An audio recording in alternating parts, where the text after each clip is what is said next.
Oke, Assalamualaikum warahmatullahi wabarakatuh. Kembali lagi bersama saya Atika Putri di pelajaran matematika dalam materi hubungan antar sudut. Oke, di materi kali ini kalian akan belajar hubungan antar sudut yang sebelumnya sudah dijelaskan apa itu sudut dan apa itu garis. Mulai dari jenis-jenis sudut, sifat-sifat dan kedudukan garis, seperti itu. Oke, kita langsung mulai saja ya.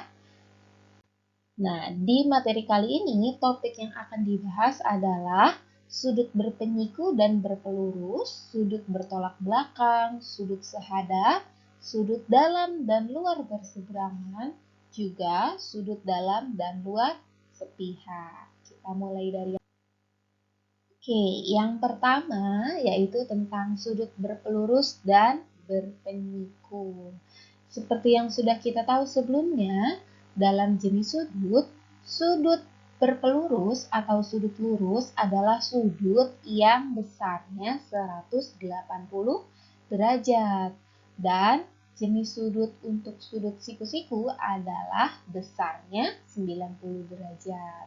Dari hal itu, kita akan bisa masuk ke sini, ke sudut berpelurus dan sudut berpenyiku. Jadi apa sih sudut berpelurus dan sudut berpenyiku? Dua sudut saling berpelurus jika jumlah sudutnya 180 derajat. Bisa kita lihat contoh di atas, di gambar sudut berpelurus, ada gambar atau ada garis yang membentuk sebuah sudut. Sudut AOC dan sudut COB. Nah, di sudut COB atau BOC ini ada sudut Y. Dan sudut COA atau AOC ada sudut X.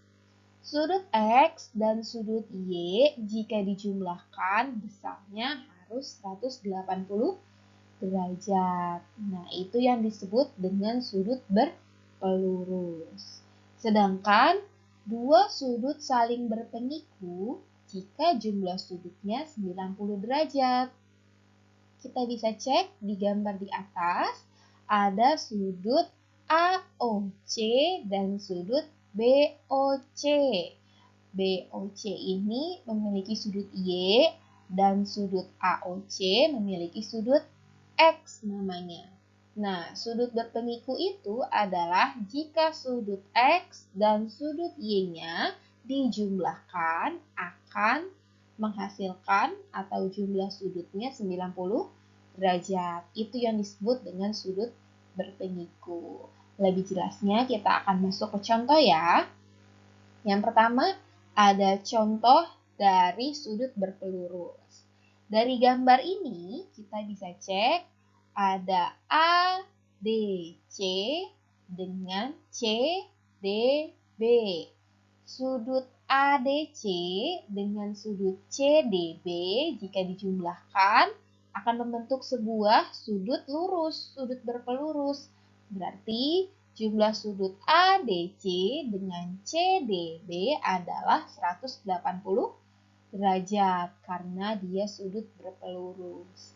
Nah, yang ditanyakan, berapakah sudut ADC jika diketahui sudut CDB-nya 30 derajat? Maka, karena sudut ADC dan CDB berpelurus, kita bisa kerjakan ADC tambah CDB sama dengan 180 derajat. Sudut ADC ditambah CDB 30, kalian masukkan 30, sama dengan 180 derajat. Sudut ADC sama dengan 180 derajat dikurangi 30 derajat dari sudut CDB yang tadi. Maka sudut ADC-nya adalah 150 derajat. Gimana? Bisa? Oke, untuk lebih jelasnya kita akan masuk ke contoh nomor 2. Nah, di contoh nomor 2 kita akan membahas tentang sudut berpenyiku. Ada sebuah gambar nih. Ada AOB dengan BOC. Sudut AOB besarnya 50 derajat. Sedangkan BOC belum diketahui besar sudutnya berapa. Jika kita lihat, sudut AOC akan membentuk sebuah sudut siku-siku yang artinya sudut AOC ini adalah 90 derajat atau sudut berpenyiku. Berapakah besar sudut BOC jika diketahui AOB-nya 50 dan AOC merupakan sudut berpenyiku? Karena AOB dan BOC berpenyiku, maka AOB ditambah sudut BOC sama dengan 90 derajat. Maka AOB-nya dimasukkan 50 derajat ditambah BOC sama dengan 90 derajat. BOC sama dengan 90 derajat dikurang 50 derajat. Maka sudut BOC-nya adalah 40 derajat. Oke? Sip. Oke, kita lanjut. Nah, sekarang kita akan masuk ke dalam sudut bertolak belakang. Apa itu sudut bertolak belakang? Sebelum kita bahas materi ini, yang perlu kalian tahu adalah ada dua buah garis sejajar, yaitu garis M dan garis N. Garis M dan garis N ini dipotong oleh sebuah garis lain, yaitu garis L. Dua garis sejajar yang dipotong oleh satu garis lain akan membentuk sifat-sifat sudut pada dua garis sejajar yang dipotong. Sifat-sifatnya itu ada 6. Yang pertama, sudut bertolak belakang. Yang kedua, ada sudut dalam berseberangan, sudut luar berseberangan, sudut sehadap, sudut luar sepihak, dan sudut dalam sepihak yang kita akan bahas. Oke, yang pertama, sudut bertolak belakang.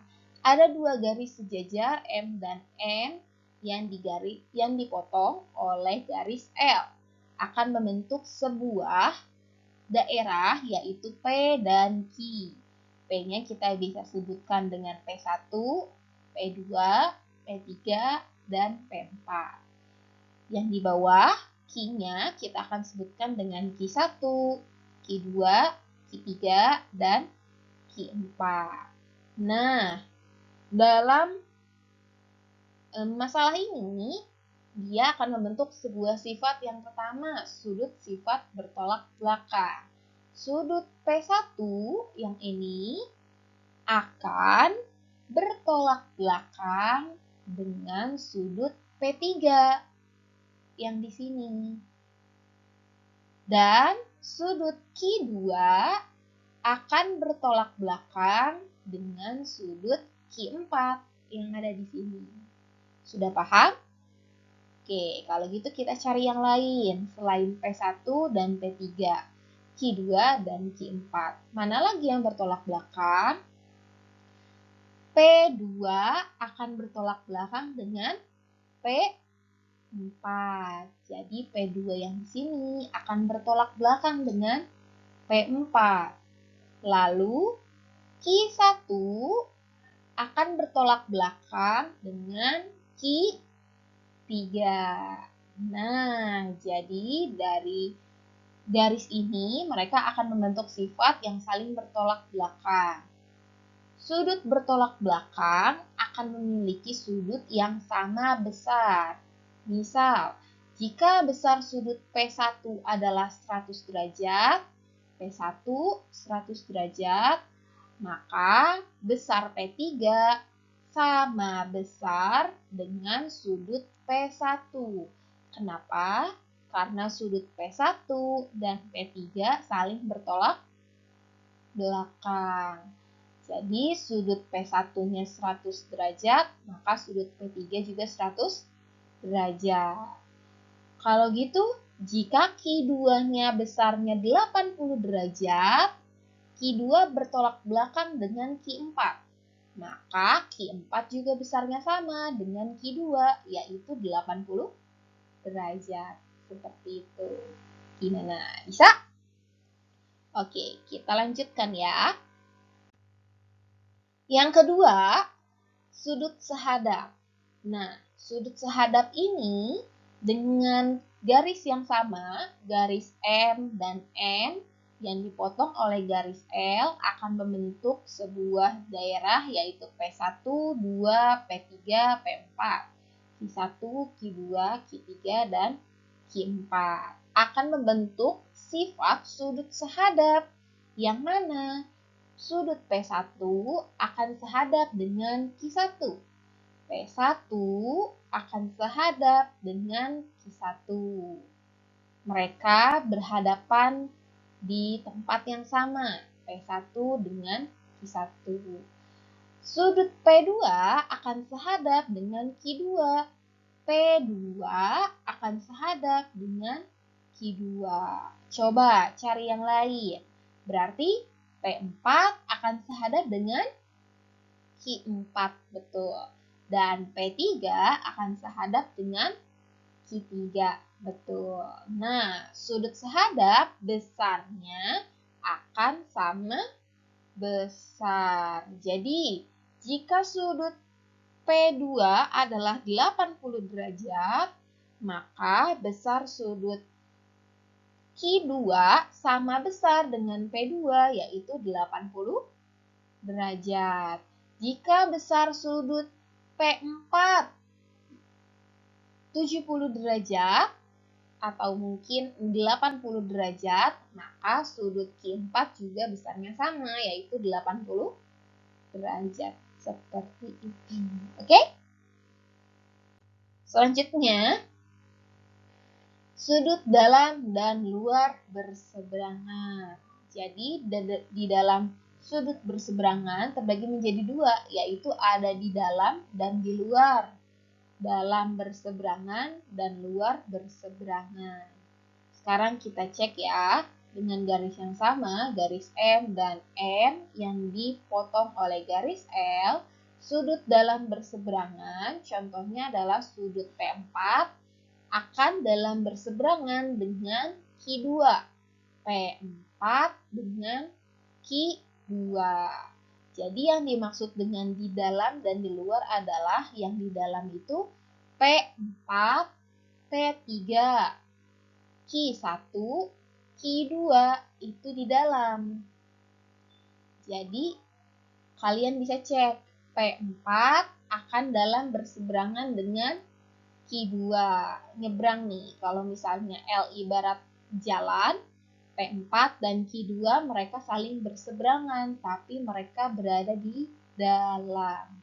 Sedangkan P3 akan berseberangan dengan Q1. P3 dalam berseberangan dengan Q1.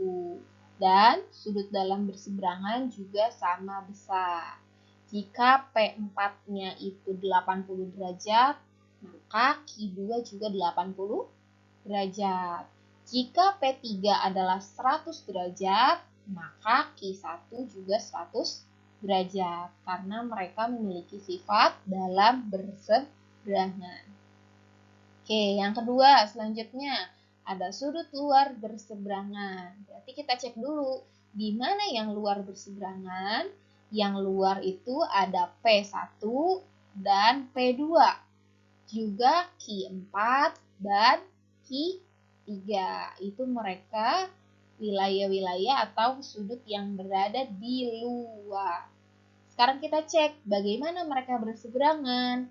Jika L ibaratkan jalan, maka P1 akan luar berseberangan dengan Q3.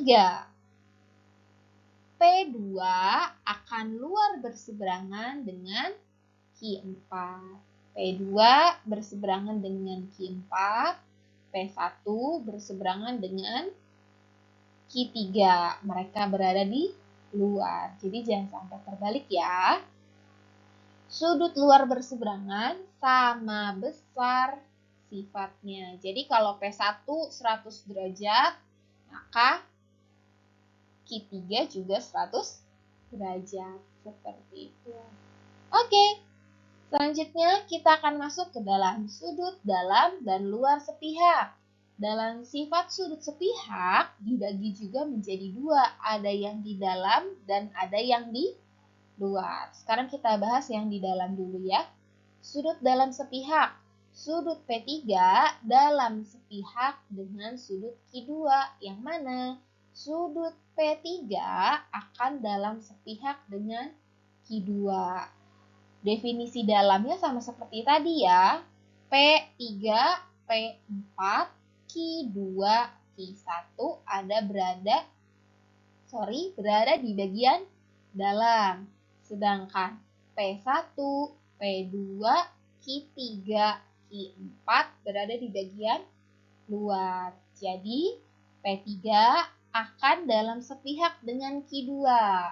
Kalau tadi P3 sama Q1 berseberangan, P3 sama Q2 berada di jalur yang sama nih. Mereka berarti berada di pihak yang sama dalam sepihak. Sedangkan P4 dalam sepihak dengan Q1. Sudut dalam sepihak sama besar dengan sudut pelurusnya, yaitu 180 derajat. Contoh, jika besar sudut Q2 adalah 70 derajat, maka besar sudut P3 adalah, kita cek, Q2 70 derajat. Dan sudut P3 memiliki sifat dalam sepihak dengan Q2.